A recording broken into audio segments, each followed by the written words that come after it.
Welcome back to Face the State. Rich DuPont is the third Republican on this program who is running for the 5th Congressional District. Of course, we've had the 2 Democrats on already, and he is a businessman from Watertown. And Mr. DuPont, good to see you here on the program. Thank you very much, Dennis. Pleased to be here. So what made you decide you wanted to run for Congress, and what prepares you for this job? Well, what prepares me is a couple of things. One, I'm born and raised in the 5th, so I've been watching what's going on here for a long, long time. 2, I've been involved in creating jobs and helping to support employment, and particularly around manufacturing, for my entire career.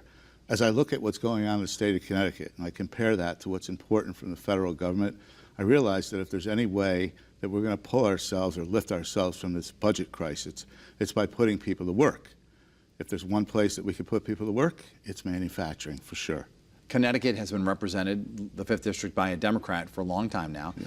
How will people's lives change if they are represented by you or another Republican? Well, I think what I bring to the table is I've known to work across the aisle. So bipartisanship is important. If we look at the 5th right now, if we look at Congress right now as it represents Connecticut, we've got 5 people from the same team playing for Connecticut, and unfortunately that's not working for us. They're dug in against the current administration. We are not receiving the funds that other states all around us are receiving in support of workforce development and employment. And so for changing lives, that's one of the things that we'll do through putting people to work. How would you review Congresswoman Este's performance?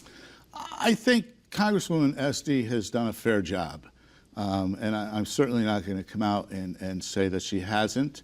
But I think there's a lot more that could have been done. And I think it's bipartisanship, common sense that produces results. And I think that government needs to be a little more responsive and responsible to the people first and not so much the government.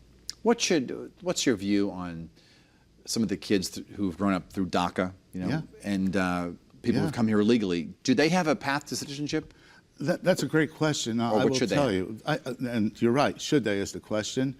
I work with students who are dreamers, DACA as we know it, every day in the community colleges. I serve as director of the Advanced Manufacturing Technology program at Housatonic Community College.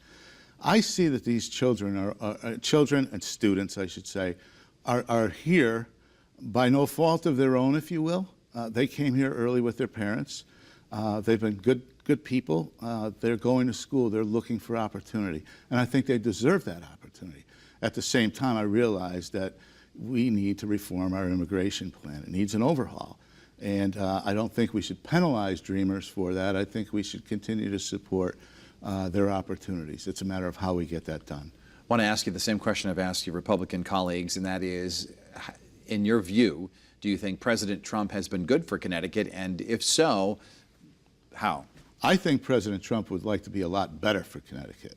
But I think overall President Trump is moving our country forward.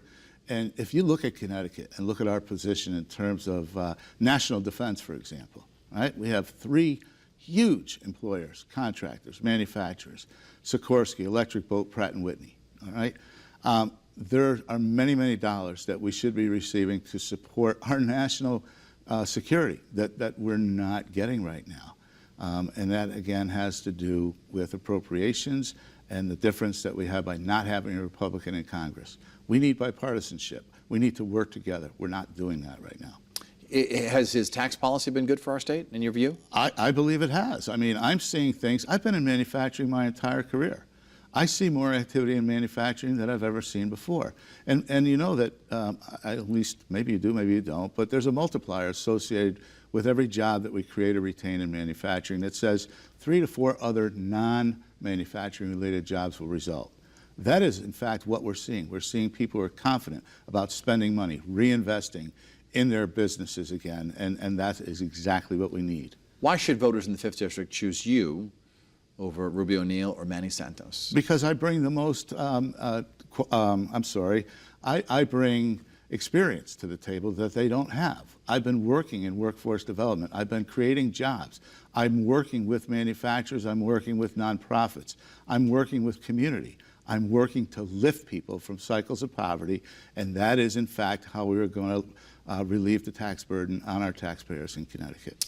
Let me ask you this. I know, as you know, Governor Malloy is not very popular right now in terms of some of the approval ratings that we have seen. Do you find yourself running against him in a sense in terms of mentioning what he's done? I will tell you this, and Governor Malloy and I have talked about this before.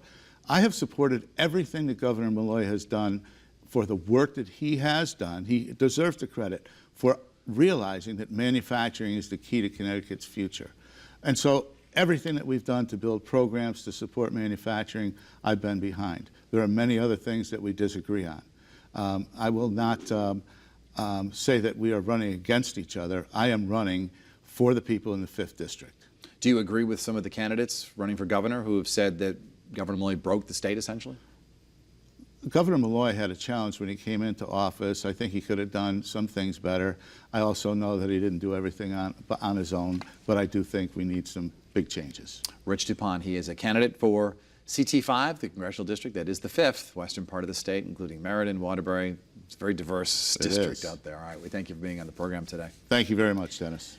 Finally today, our flashback, and we take you back to, well, 1973, which doesn't seem that long ago, but it was 45 years ago, and this was being built in downtown Hartford. It was said to be the cornerstone of a huge revitalization. The Hartford Sheraton, a big skyscraper they were putting in there. It is now the Hartford Hilton, and it has been a cornerstone of the Civic Center for quite some time. Now the XL Center. We thank you for watching this Sunday. We'll see you back here next Sunday for another edition of Face the State.